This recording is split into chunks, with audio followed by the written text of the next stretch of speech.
আলহামদুলিল্লাহ, আল্লাহ পাকের লাখ শুকরিয়া যে রব্বুল আলামিন আপনাকে আমাকে অত্যন্ত ভালোবেসে সুন্দর একটা পরিবেশে ফিতনা ফাসাদের জামানাতে সময় বানায় প্রতিটা মানুষ প্রতিযোগিতা দিচ্ছে, সাঁতার কাটছে। এই ফিতনা ফাসাদের ভিতর থেকে আল্লাহ সুবহানাহু ওয়া তাআলা অগণিত অসংখ্য বান্দাদের ভিতর থেকে, বান্দীদের ভিতর থেকে ছাঁটাই বাছাই করে আল্লাহ তাআলা রহমতের জায়গায় ওয়া আনজালাত আলাইহিমুস সাকিনাহ, যেখানে কোরআনের আলোচনা হয়, কোরআনের হাদিসের আলোচনা বলা হয়, করা হয়, ওই জায়গায় হাদিসের ভাষ্য অনুযায়ী বলা হয় ওয়া আনজালাত আলাইহিমুস সাকিনাহ, রহমত বর্ষণ হওয়ার জায়গা। এই জায়গা আল্লাহ সুবহানাহু ওয়া তাআলা আমাদেরকে কবুল ও মঞ্জুর করেছেন। এই জন্য আমরা প্রত্যেকে দিল থেকে শুকরিয়া আদায় করছি, সকলে বলছি আলহামদুলিল্লাহ। আসলে আমরা সুন্দর একটা পরিবেশ পেয়েছি, যে সময় আমরা কোরআন এবং হাদিস থেকে আলোচনা শুনে তৃপ্তি নিয়ে বাড়িতে যাওয়ার জন্য আমরা আসলাম, বসলাম। ঠিক এই সময় আল মুসলিম আকুল মুসলিম, আমার মুসলমান ভাইদের রক্ত নিয়ে হোলি খেলা হচ্ছে। ঠিক এই সময় আমার ওই সমস্ত মুসলমান, তারা খাওয়া নাই, তাদের ঘুম নাই, তাদের সংসার ধর্ম নাই, এমনকি মায়ের পেটের বাচ্চাটা উপস্থিতির কারণে তার বাচ্চাটা বাহির হয়ে আসছে সিজার ছাড়া, নরমাল ডেলিভারি ছাড়াই।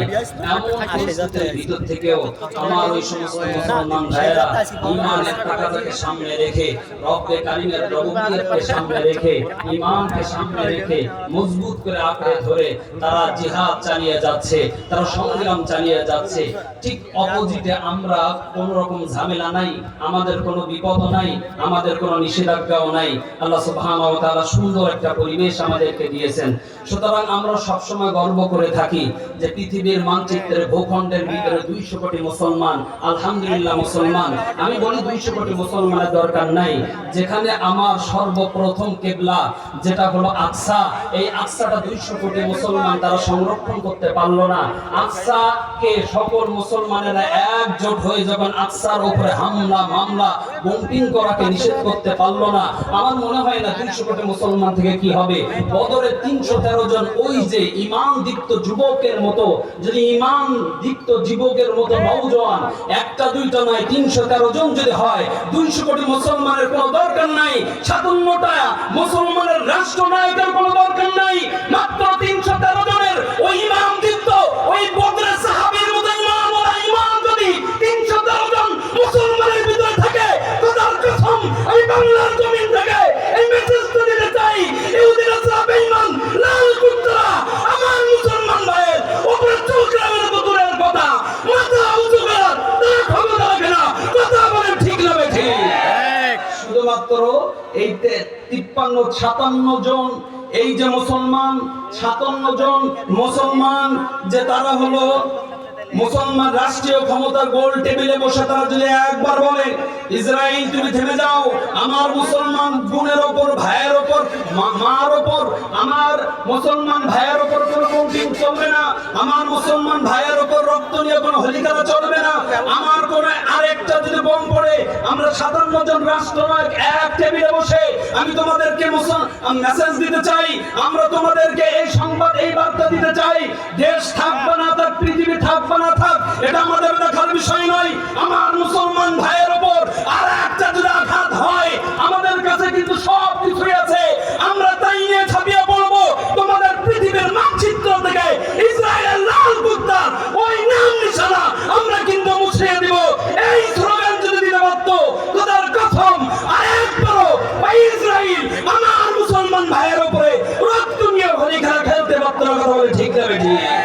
কিন্তু আমরা মুনাফিকের ভূমিকা পালন করে চুপচাপ বসে আছি, মুনাফিকের ভূমিকা নিয়ে চুপচাপ বসে আছে।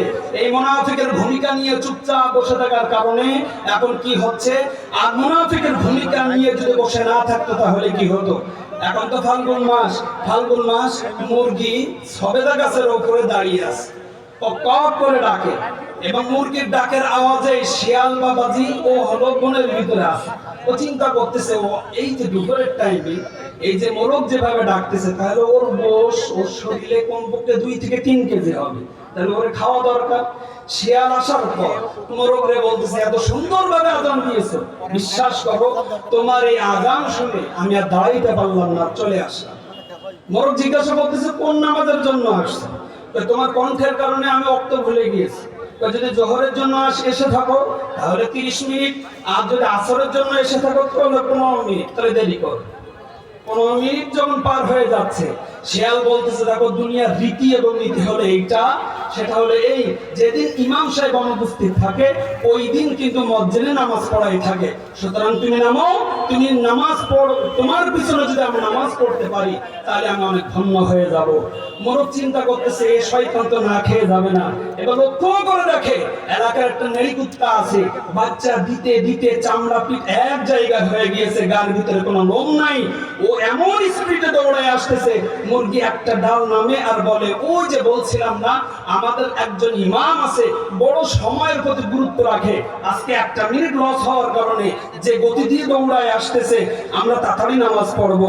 এবার ওই শিয়াল লক্ষ্য করে দেখে হায় রে জাত শত্রু যে কুকুর, সে কুকুর এত দ্রুত আসতেছে, চিন্তা করতেছে সর্বপ্রথম আমারই খাবে, দরকার নেই নামাজ পড়া।